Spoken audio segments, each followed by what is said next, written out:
What's up, guys? If you're not subscribed, please subscribe. Also, please smash that like button on the video and enjoy the show. There's a root called barbasco, and we've all heard of this, but you can take in a stream, you can crush up this root, throw it into a pool in the stream, and you just put a stick on one side and you put a stick on the other side. You kind of slow down the stream. What happens is all the fish that are in that particular section of the stream will float up to the surface. You pick which ones you want. We want the wasako, we want the catfish. We take those, throw them in the bag. We're going to eat those for lunch. And then you remove the sticks and you remove the barbasco, and the barbasco will stop poisoning the water. The fish will eventually reoxygenate their lungs and nobody dies. Whoa. Yeah.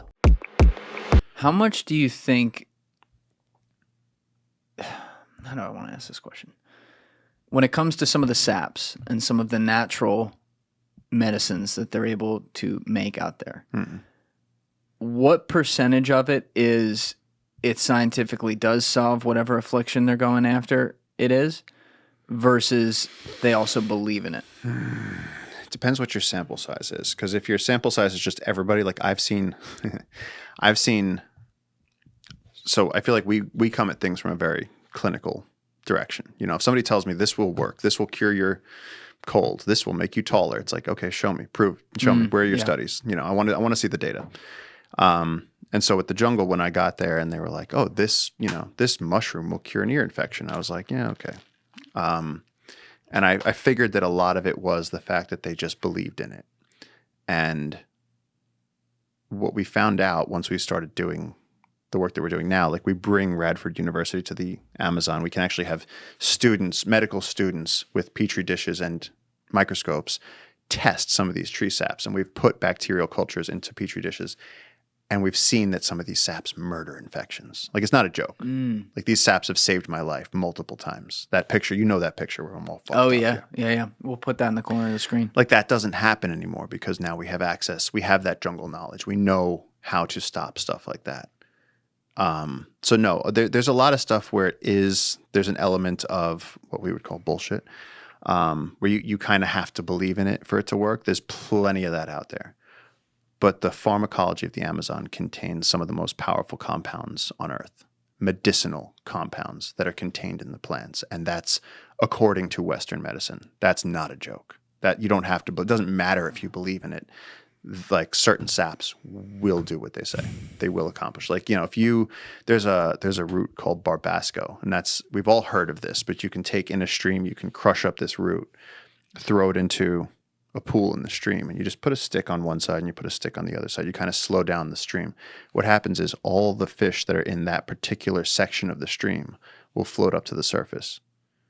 You pick which ones you want. We want the wasako, we want the catfish. We take those, throw them in the bag. We're going to eat those for lunch. And then you remove the sticks and you remove the barbasco, and the barbasco will stop poisoning the water. The fish will eventually reoxygenate their lungs and nobody dies. Whoa. Yeah. So humans figured that out somehow. That's indigenous knowledge. And that's something you can't fake it. Yeah. So if they said, oh, this works, it's like, well, it either does or it doesn't. You can't make fish float to the water without some pretty serious chemical compounds.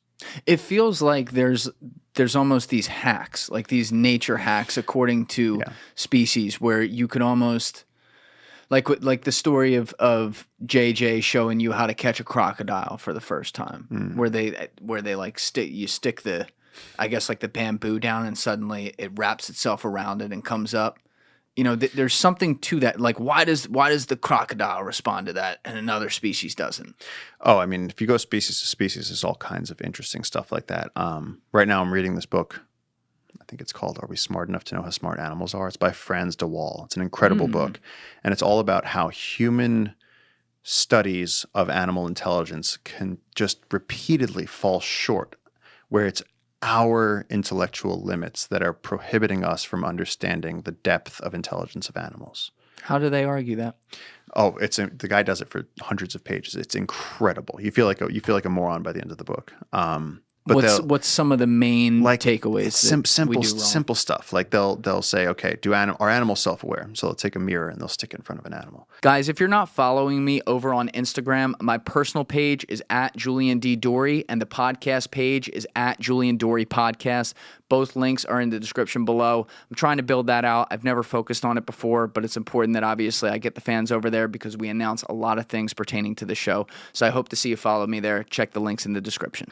And they'll say, does the animal touch itself? Well, most animals don't care. You know, like a bear is going to react to a mirror. A bear is going to see another bear, and it's either going to fight or flight. It's either going to run away or it's going to fight the bear.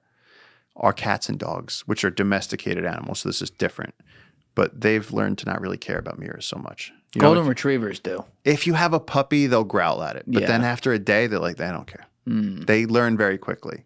Now, what they did, I think it was in the Bronx Zoo, they painted an X on one of the elephant's foreheads, and instantly, she looked, and she went like this. So she knew it was her. Whoa. Yeah. And so they've done this with a bunch of animals. And I think that there's some species of magpies that recognize themselves, some of the greater apes, gorillas, chimps, bonobos, like those things. It's very, very small. Dolphins also pass the test. Dolphins are smart as fuck, yeah. But again, it's so often like, is knowing yourself in a mirror, is a mirror a natural, you know what I mean? Like, oh, the other thing that the elephant did that was really cool is that the elephant opened her mouth. Think about it. You've never seen the inside of your mouth with your own eyes. You can't. And the first thing she did was try to get a look inside of her mouth. She was trying to, I was like, whoa, you really get this mirror. But there's just study after study where I can't recall them like that, but it's like he has all these examples where researchers, gave the monkeys this, and then you go, yeah, but the monkeys compared to the kids, and then they'd be like, yeah, but the monkeys are in like a sterile clinical environment where their neck is in a piece of plastic, and they're terrified and harassed, and they're dealing with a member of another species, humans, administering a test. And then you have human kids, and the human kids, and they're like, all right, listen, Timmy, can you put the pencil through the hole? And he's like, yeah, duh.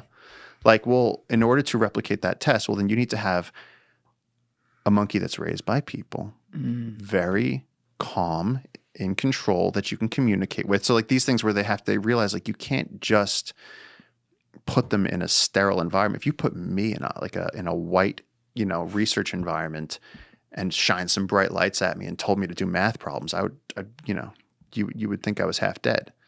I mean, it's like taking a cat and a fish and throwing them both in a pool and then being like, which one can swim? It's like, it just doesn't match up. Are we going to be able to do some sort of scientific experiments? Maybe we already can at this point, but at least in the near future, though, where maybe you chip an animal in the wild and then that chip that they don't notice just measures their brain activity and how it is, what it responds to. What it responds to, I think they do a lot of that. I mean, with rats, I mean, they have, the rats. Exactly, but that's the rats dream about tomorrow, right, or the things they're scared of. Right. I think they recently said that dogs dream of things they're excited for. But when it comes to intelligence, it's so fascinating because we really don't have any way of knowing. It's very, very difficult to penetrate. One of the stories they told was that they hung something from a tree, and then they put sticks on the ground. And so like human kids were able to go and take the sticks and then knock the treat out of the tree. And then they gave the sticks to the elephants, and the elephants did not use it. But it was too tall for the elephants. So it's the same trick. They're supposed to use the sticks, but they didn't. But then they repeated the thing, but instead of giving them a stick, they gave them a box. And the elephants knew to move the box, stand on the box, they could get up higher. Elephants don't want to use their trunk to hold a stick. That's just not how they do things. That's not elephant intelligence. And so they're testing animals on human intelligence. Like for a while we thought that domesticated dogs, which is very not the case, were smarter than wolves.